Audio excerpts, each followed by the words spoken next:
आप देख रहे हैं राष्ट्रीय हिंदी न्यूज। नमस्कार, आप देख रहे हैं राष्ट्रीय हिंदी न्यूज और मैं हूं आपके साथ सार्विका श्रीवास्तव। रुक करते हैं खबर की ओर। अग्निवीर की ड्यूटी के दौरान सिर में गोली लगने से मौत पर सेना ने बैठाई जांच। परिजनों ने सरकार से मजिस्ट्रेटियल जांच की मांग। कहा यह सुसाइड नहीं, उसके साथ कुछ गलत हुआ है। खबर बलिया जनपद के रेवती थाना क्षेत्र के नारायणपुर गांव का रहने वाले एयरफोर्स की आगरा यूनिट में तैनात अग्निवीर के जवान श्रीकांत चौधरी की ड्यूटी के दौरान सिर में गोली लगने से हुई मौत के बाद परिजनों ने सुसाइड की घटना से किया इनकार। कहा यह हादसा नहीं, उसके साथ कुछ गलत हुआ है और अधिकारी घटना को कर रहे हैं मैनिपुलेट। सरकार से मामले की सीबीआई और मजिस्ट्रेटियल सहित उच्च स्तरीय जाँच की मांग। पार्थिव शरीर के दाह संस्कार तक नहीं पहुँचा जिला प्रशासन का कोई जिम्मेदार अधिकारी, जिसमें उन्हें खासा दुख है। सेना के अधिकारी ने परिजनों को दिया भरोसा। कहा टीम गठित कर मामले की हो रही है जांच। सीसीटीवी कैमरे का कवरेज एरिया के बाहर हुई है घटना। परिजनों ने सरकार से न्याय की लगाई गुहार। जब तक सूरज चंद रहेगा श्रीकांत चौधरी तेरा नाम रहेगा। यह जयकारे की तस्वीरें शाहिद श्रीकांत के पैतृक गांव रेवती थाना क्षेत्र के नारायणपुर पचरुखिया की है, जहां 3 तारीख की देर रात को ड्यूटी के दौरान अग्निवीर के जवान की सिर में गोली लगने से हुई थी मौत। परिजनों की माने तो श्रीकांत की शादी भी नहीं हुई थी। जुलाई 2022 में अग्निवीर योजना के तहत सेना में भर्ती हुआ था और उस पर कोई भी आर्थिक या मानसिक नहीं था। वह किसी हालात में सुसाइड नहीं कर सकता। इस मामले की मजिस्ट्रेटियल जांच होनी चाहिए। घटना के बाद परिजनों को न तो घटना स्थल पर जाने दिया गया, न ही सीसीटीवी दिखाया गया। मांग करने के बाद भी अधिकारियों ने बताया कि मामले की जांच चल रही है। टीम भी गठित कर दी गई है। रिपोर्ट आने के बाद उन्हें सब कुछ बता दिया जाएगा। शाहिद श्रीकांत को सेना में जाने का बड़ा जुनून और जोश था। वह देश के लिए मरना चाहता था। श्रीकांत के पुत्र ने कहा उसका बेटा किसी कीमत पर आत्महत्या नहीं कर सकता। उनको न्याय का इंतजार है। शाहिद के रिश्तेदार की माने तो जब उनकी डेड बॉडी लेने आगरा पहुंचे तो वह घटना स्थल पर जाने की मांग किया। वह सीसीटीवी देखना चाहता था। तब सेना के अधिकारियों ने मौके पर ले जाने से मना कर दिया। उन्हें कहा गया घटना सीसीटीवी कवरेज के बाहर हुई है। उनके रिश्तेदार ने कहा उसके साथ कुछ गलत हुआ है। वहीं समाज सेवी सुनील मिश्रा ने भी इस मामले में निष्पक्ष जाँच कर पीड़ित परिवार को न्याय देने की मांग की है। और क्या लगता है? मैं नीरज पटेल, मैं इनका जीजा लगता हूँ, जिनके देहांत हुआ है श्रीकांत का। जी, आप तो मौके पर गए थे? हाँ जी, मेरे को रात को 2 बजे फ़ोन आया कि श्रीकांत को एक्सीडेंट हो गया ऐसे ऐसे, तो आप जल्दी से यहाँ पे आ जाइए। तो मुझे भी बताया नहीं गया था प्रॉपर कि ऐसा ऐसा कुछ हुआ है। तो मुझे वहाँ जाने से पहले फ़ोन आया मेरे को दोबारा दूसरे इनके किसी कलीग का, श्रीकांत के। उन्होंने मुझे बताया कि इनका ऑन द स्पॉट डेथ हो गई है और इन्होंने अपनी राइफ़ल से खुद को शूट कर लिया है। पर मुझे लगता नहीं है कि वो लड़का ऐसा है कि पढ़ाई लिखाई में सबसे अव्वल था, हर किसी को गाइड करता था, फैमिली और फ्रेंड सर्कल को भी। मुझे नहीं लगता कि वो सुसाइड अटेम्प्ट कर सकता है। और मेरे जाने के बाद मैंने डिमांड भी किया कि सर मुझे वहाँ पे स्पॉट पे जाना है और जाके मुझे चेक करना है कि सर यहाँ पे ऐसा हुआ क्या है, और सीसीटीवी कैमरे वगैरह की देखने की भी डिमांड करी मैंने। उन्होंने कहा सर आपको सब कुछ मिलेगा, बट आपको इन्वेस्टिगेशन के बाद, सब कुछ होने के बाद, सब चीज़ होती रहेगी, आपको एक एक करके हम आपको बताते जाएंगे। और इन्होंने मेरे जाने से पहले बॉडी को पोस्टमार्टम के लिए भेज चुके थे।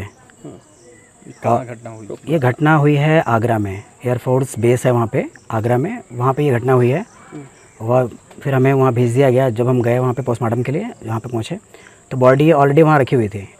फिर इन लोगों ने हमें बोला कि ऐसा ऐसा हो गया है, पोस्टमार्टम के लिए आपको चलना पड़ेगा, क्योंकि आपकी फैमिली में कोई ब्लड रिलेशन वाला होगा तो ये बॉडी हम हैंड ओवर करेंगे। जाने के बाद उन लोगों ने पूछा भी, फिर अभी उस टाइम तक भी पोस्टमार्टम नहीं हुआ था। बॉडी का पोस्टमार्टम करीब 4 बजे करीब हुआ है, 4 साढ़े 4 बजे करीब पोस्टमार्टम हुआ है। क्या लगता है आपको? सर जिस हिसाब से इन चीज़ों को मैनिपुलेट किया जा रहा है या मॉडिफाई किया जा रहा है कि स्पोर्ट्स पे ना देखने जाने देना, चीज़ों को अधूरा, क्योंकि हर ऑफिसर का सेम स्टेटमेंट था, किसी का भी 19-20 का फ़र्क नहीं था। इससे तो ऐसा लगता है सबको ट्रेन किया गया हो एक ही वर्ड को बोलने के लिए। तो मुझे लगता है सर इसके साथ कुछ तो गलत हुआ है, क्योंकि राइफ़ल से वो कह रहे हैं ब्लास्ट 3 राउंड लगता है, एक राउंड पे सर दूसरे से छिटक जाता है, 2 गोलियाँ इधर उधर तो छिटकी होंगे। तो कोई उसका भी जवाब नहीं दिया इन लोगों ने। स्थानीय पुलिस से भी जो बात हुई है उन्होंने भी कुछ ऐसा बताया नहीं है। क्या मांग करना आपने, क्या क्या डिमांड किया था वहाँ उनसे? सर मेरी डिमांड थी कि स्पोर्ट्स पे जाना, इस चीज़ का सीसीटीवी फुटेज के बारे में। मैंने इनकी फ़ोन्स की भी डिमांड करी, जो सेल फ़ोन था इनका, सेल फ़ोन भी इन लोगों ने नहीं दिखाया ना बताया कुछ भी। ऐसा कुछ भी इन्होंने दिखाया नहीं, मतलब जिस चीज़ को लगता है। बॉडी मैंने खुद से जाकर देखा, टो भी किया मैंने, उठा के साइड में उसको रखवाया भी पॉलीबॉग पे थिएटर के पास। उसके बाद से हम लोग को कुछ भी गाइड नहीं किया प्रॉपर। सरकार से कोई मांग? सर सरकार से मांग यही रहेगी कि इनको अच्छे से इन्वेस्टिगेशन किया जाए, क्योंकि आज ये एक के साथ हुआ है, कल बहुत के साथ हो सकता है, सबके साथ हो सकता है। उसमें और भी लड़के थे जो इनके साथ के चली, 2-3 लोग लड़के हैं, वो इतने डरे हुए हैं इन चीज़ों को देख करके। कुछ तो गलत हुआ हो तभी तो इतना डरे सहमे हैं। सीबीआई जांच उसकी मांग करेंगे? सर सरकार होना भी चाहिए सर। मुझे तो यहाँ लगता है जो यहाँ हम लोग बॉडी लेकर के आए हैं, प्रशासन को होना चाहिए था। प्रशासन में यहाँ कोई भी नहीं था। 2 पुलिस वाले कांस्टेबल लेवल के थे, बस वो लोग आए हुए थे। ना एसडीएम ना डीएम ना कुछ भी था, ना मजिस्ट्रेट था यहाँ पे। किसी को तो होना चाहिए था यहाँ पे, क्योंकि वो लड़का देश के लिए काम कर रहा था, वो भी देश के लिए काम कर रहे। कल उनके साथ हो ऐसा हो और ये चीज़ें फैसिलिटी ना मिले तो ये भी गलत है ना। हम मांग करेंगे उनको शहीद का दर्जा भी मिले और सर शहीद का दर्जा भी मिलना चाहिए। सारी जांच या बड़े सीबीआई जांच, देखिए सर हर जांच होनी चाहिए। सीबीआई जांच एक पर्टिकुलर वो नहीं है कि आप एक ही चीज़ को लेकर के बैठें, हर एंगल से जांच करें इस चीज़ को, ताकि किसी भी जवान के साथ ऐसा ना हो। क्योंकि प्रॉब्लम्स एक के साथ नहीं है आज, इससे पहले पंजाब में कुछ हुआ था। क्या नहीं लगता कि सुसाइड नहीं है तो फिर क्या है? सर सुसाइड नहीं है, 100% मैं श्योर हूँ कि उस लड़के को लेकर के।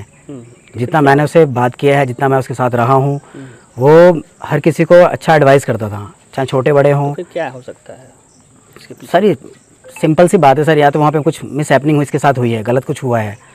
क्योंकि हर ऑफिसर की बातों से मुझे तो यही लग रहा है कि ऐसा हो सकता है इन लोगों ने करा हो, कुछ गलती की हो, जिसको ये लोग मैनिपुलेट कर रहे हों, ढक रहे हों कि सामने चीज़ें ना आए। क्योंकि जो लड़का 14-15 दिन पहले गांव से गया हो, वहाँ जाके सारी चीज़ें देखी हो, मुझे नहीं लगता इस लड़के के साथ कुछ ऐसा दिमाग में कुछ चल रहा होगा। कितने दिन पहले गए थे यहाँ से? ये गए हुए हैं यहाँ से 12 तारीख को गए हुए हैं। कितने दिन पहले आपसे बात हुई थी इस घटना से पहले? इनसे मेरी बात हुई है 1 हफ्ता पहले, वाइफ से 2 दिन पहले बात हुआ था, 1 दिन पहले। क्या कुछ बताए थे? नहीं, सब कुछ नॉर्मल, जैसे नॉर्मल बातें होती हैं। मेरे से ज़्यादातर बातें पढ़ाई को लेकर के करते थे कि ये फॉर्म आया है, वो फॉर्म आया है, मैं इसके लिए भी तैयारी कर रहा हूँ। अभी एग्ज़ाम था कुछ इग्नू का उनका, उसके लिए भी तैयारी कर रहे थे। तो यही बातें हुई थी मुझसे ज़्यादातर। कुछ अभी कोई मैंने इनसे पूछा भी था कि कोई आपको वहाँ पे परेशानी है, या कोई ऑफिसर रैंक का कोई रैकिंग वगैरह हो रही है हो, या सीनियर्स आपको कोई परेशान कर रहे हो, तो ऐसा कुछ तो मुझे हिंट ऐसा कुछ दिया नहीं उन्होंने।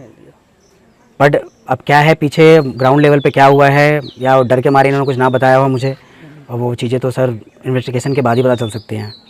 अधिकारी वहाँ के क्या बताया आपको? सर अधिकारियों ने मुझे एक सिंपल सा बताया कि सर इन्होंने अपनी ड्यूटी पे बैठे हुए थे, 1:20 पे इनका इन्वेस्टिगेशन ऑफिसर पहुंचता है, वो इनसे साइन वाइन कराता है रूटीन चेकअप के लिए कि आप जगह हो कि नहीं जगह हो। 1:30 बजे इनकी ड्यूटी ऑफ होती है।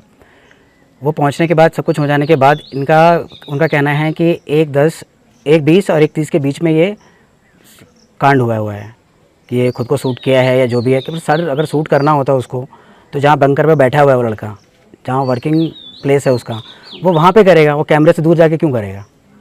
एक सोचने वाली बात है ना। जब उसको सुसाइड ही करना है तो कैमरे के सामने करने में, कैमरे के बैक साइड जाके करने में क्या फ़र्क है? ऐसा तो है नहीं कि कैमरे के पीछे बैक साइड में गलत काम कर रहा है और फिर रीजॉइन का अपना जॉब करेगा, ऐसा भी नहीं है। सामने करता है तो हाँ दिखता भी कि हाँ उसने सुसाइड किया हुआ है। वो प्लेस क्यों ढूंढेगा ऐसा सेफ? प्लेस सेफ तो वो ढूंढता है ना जिसको गलत करना होता है। तो किसी ने गलत किया है इसके साथ तभी तो सेफ प्लेस में लेके गया है, जिसको पता है कि इस कैमरे का कवरेज कितना है। अग्निवीर किस पद पे थे, किस डिफेंस में थे और क्या है? एयरफोर्स में थे। किस पद? दिसंबर 2022 में भर्ती हुए थे। किस में? अग्निवीर योजना के तहत वो भर्ती हुए थे। और अभी वो छुट्टी भी आए थे, पिछले 13 तारीख को गए हैं यहाँ से। 12 को गए थे शायद, 13 को वहाँ अपना ड्यूटी ज्वाइन की है। और 2 तारीख को रात को अचानक सूचना मिलती है कि आपका भाई का एक्सीडेंट हो गया, संदिग्ध स्थिति में उनकी लाश मिली है। एयरफोर्स में जो भी वहाँ के अधिकारी थे, मैं जब गया था तो बात हुई, जो उनकी जो सारी चीज़ें निकल के आई तो उन्होंने कहा कि हमारी टीम गठित की गई है, इसके बारे में जो भी जांच आता है, जांच हो रही है, जो भी चीज़ निकल के सामने आते हैं इसके बाद ही कुछ उस पर कुछ कहा जा सकता है क्या हुआ कैसे हुआ। क्योंकि जिस जगह पे ये वारदात हुई है, वहाँ पे सीसीटीवी फुटेज के कवर से बाहर था, बताया जा रहा है। वो बताया जा रहा है कि जो सीसीटीवी जहाँ कवर करना था उससे बाहर का था। क्योंकि मैंने ये चीज़ पूछा था कि अगर ऐसी घटना हुई है तो अब इतने बड़े कैंप है तो सीसीटीवी लगे ही होंगे, तो वो फुटेज तो होंगे ही कैंप में जो जिसकी दिख रहा है, तो वहाँ के प्रशासनिक जो अधिकारी हैं उन्होंने बताया कि जो जहाँ घटना ये हुई है वो सीसीटीवी के रेंज से बाहर है, जो कि एक संदेह उत्पन्न करता है कहीं ना कहीं, और इसकी न्यायिक जांच होनी चाहिए और उससे न्याय मिलना चाहिए। उन्होंने क्या बताया आपको कि किस तरह की घटना हुई, क्या हुआ? उन्होंने बताया कि ये जो घटना है इसकी सच्चाई क्या है,